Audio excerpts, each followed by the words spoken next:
It was mentioned in the President's address that the government has undertaken many historic initiatives.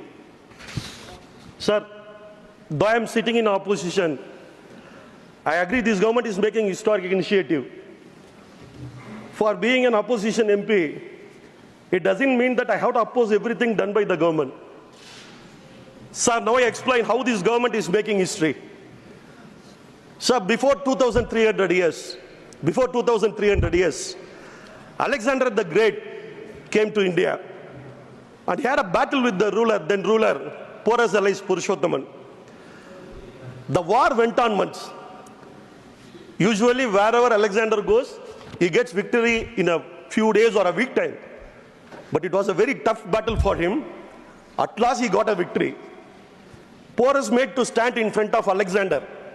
But Alexander immediately released the Porus and told him that I have never seen such a courageous person in the world. You are at par with me. I release you. You take back your land. You can rule over your land. Nowadays, we are not enemies, we are friends, he said. Porus called for a grand dinner to commemorate this new friendship. In that dinner, food was served in a plate. As soon as he saw the plate, he got shocked and he wondered. He told to Porus that, I know you are a rich man, but I didn't realize that you are this much wealthy to use this kind of plate. Sir, can you imagine by which metal that plate is made of? It was not by gold. It was not by the platinum. It was not by the silver. It was made by the aluminum. Those days, aluminum was the costly and precious metal. After 2,300 years, this government made aluminum as a precious and costly metal by imposing 18% GST. This is the way this government is recreating history. Sir, while the Honorable President read out the speech prepared by the Union government, the Governor of Tamil Nadu, appointed by the Honorable President, fails to comply with the long-lasting tradition and precedent of the country and adopts a confrontation approach towards the government of Tamil Nadu. One of the most glaring omissions in the President's address was the continued centralization of power and the undermining of states' autonomy. Tamil Nadu, like many other states, has experienced a growing concentration of power in the hands of Union government. The most recent and highly continuous issue is the office of the governor.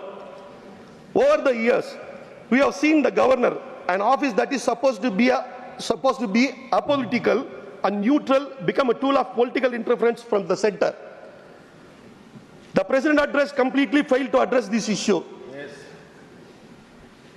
Despite its being a source of much unrest in Tamil Nadu, the delay in the assent of bill passed by the Tamil Nadu Assembly has become a recurring issue. The Union government has done nothing to prevent these delays, which serve to undermine the will of the people of Tamil Nadu as expressed through their elected representative. In this context, the DMK-led Tamil Nadu state government has rightly called for a code of conduct for governors. We believe it is crucial to introduce clear, binding rules that govern the behavior of governors, including imposing specific time frame for them to decide on bills and files sent by state governments. Such measures are essential to ensure that governors act impartially and without political interference. The Union government's failure to address this issue in the President's speech speaks volume about its reckless to address growing concern around federalism and the state autonomy. The speech delivered by the Honorable President offered a sanitized portrayal of India's current situation, neglecting to confront the urgent issues that continue to devastate the lives of everyday citizens.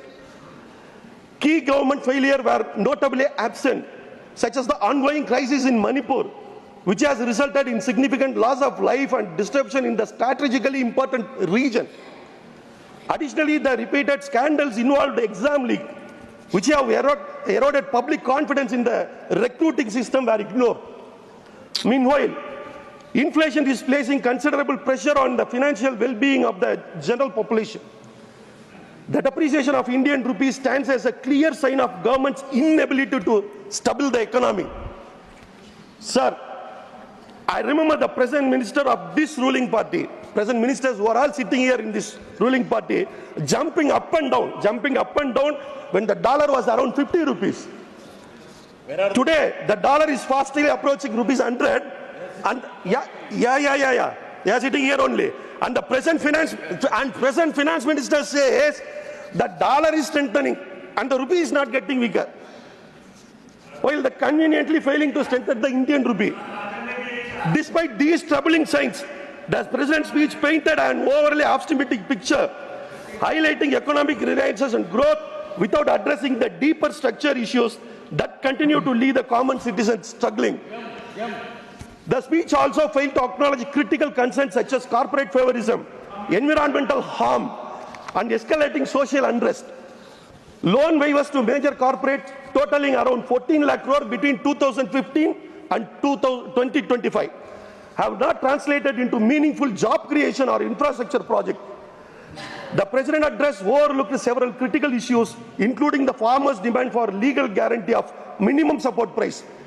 Despite ongoing protests and widespread calls for action, social tension have reached an unprecedented level, but the speech chooses to emphasize accomplishments that feel increasingly disconnected from the pressing challenges faced by the public, offering a narrative more focused on self-praise on addressing the true struggle of people.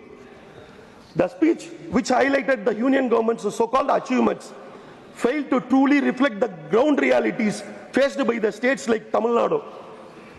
While the address made frequent reference to development in various regions, it overlooked some of the most pressing issues affecting the people of Tamil Nadu, issue that speaks to the heart of governance, federalism, and the relationship between union and the state government.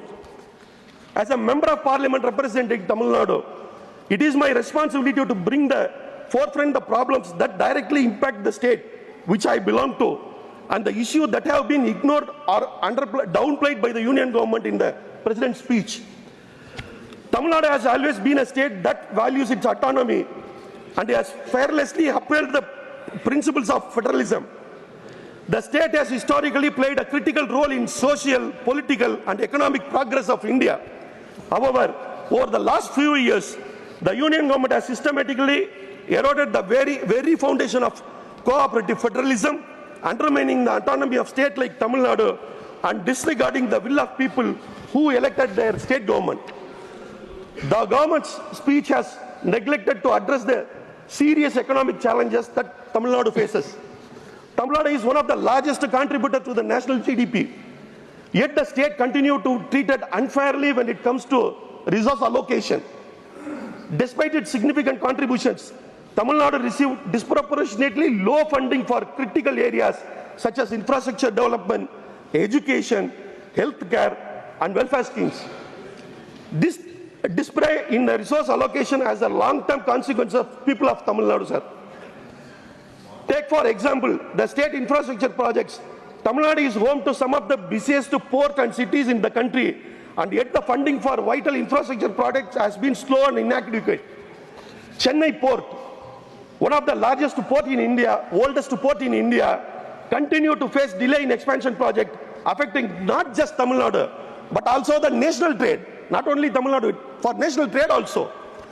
The union government's claim of economic success stands in stark contrast to the reality faced across the country. While the center promotes its narrative of economic progress, people nationwide are grappling with the rising joblessness, economic inequality, and stagnation in key sectors. The government's failure to address these pressing issues in the President's address highlights its indifference to widespread challenges affecting the entire nation.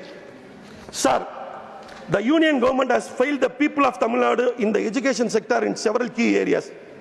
Sir, in Tamil Nadu, education is the religion. Education is the religion for Tamil people. Education is the religion for Tamil Nadu. This is the very key sector for us. Tamil Nadu has a well-established education system that has a long prioritized regional language instruction. However, in the President's address has raised a significant concern.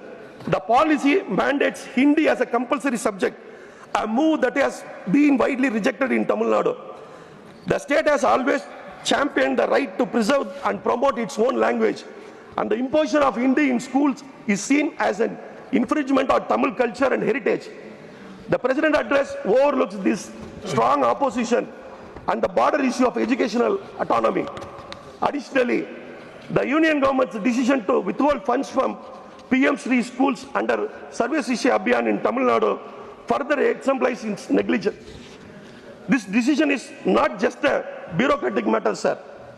It is directly affect the future of students in the state. It highlights the Union government's continued disregard for the Tamil Nadu's need. The state has constantly opposed the NEP 2020, particularly the three-language policy, as it undermines state autonomy. The Tamil Nadu government has the right to shape its education system according to the need and aspiration of its people. Yet this crucial issue was entirely ignored in the President's speech, which failed to address the disparities faced by the students in the state. Continued series of paper leaks that have shaken public trust in government recruitment process found no mention. The Union government's failure to recognize the need for equitable resource distribution, the disregard for the autonomy of states, and the failure to address the pressing concern of the state like Tamil Nadu are not just political issues. They are issues that affects the lives of millions of people. The Union government's approach has been one of the centralization and disrespect for the diverse need of our country. Instead of fostering an environment of cooperation and mutual respect between the Union and state government, it is sought to impose a one-size-fits-all approach that failed to acknowledge regional diversity and local need. As an elected representative from Tamil Nadu, I will continue to raise these issues, demand accountability, and seek justice for the people of Tamil Nadu. Sir, it is crucial that we restore the spirit of cooperative federalism and ensure the state like Tamil Nadu receive the resources and respect they deserve. I conclude by saying that President address was a missed opportunity to address these critical issues. It failed to acknowledge the real struggle of the state like Tamil Nadu and ignore the need for the meaningful reforms, government and resource distribution. Honorable Chairman, sir, I want to conclude. We are just an opposition side, but we are not enemies of house. The treasury benches always have to take the opposition benches into consideration during the session. It was said not by Abdullah, it was said by your honorable leader, former Prime Minister Atal Bihari Vajpayee ji. I want you to remember his words. With this I conclude, sir. Thank you. धन्यवाद.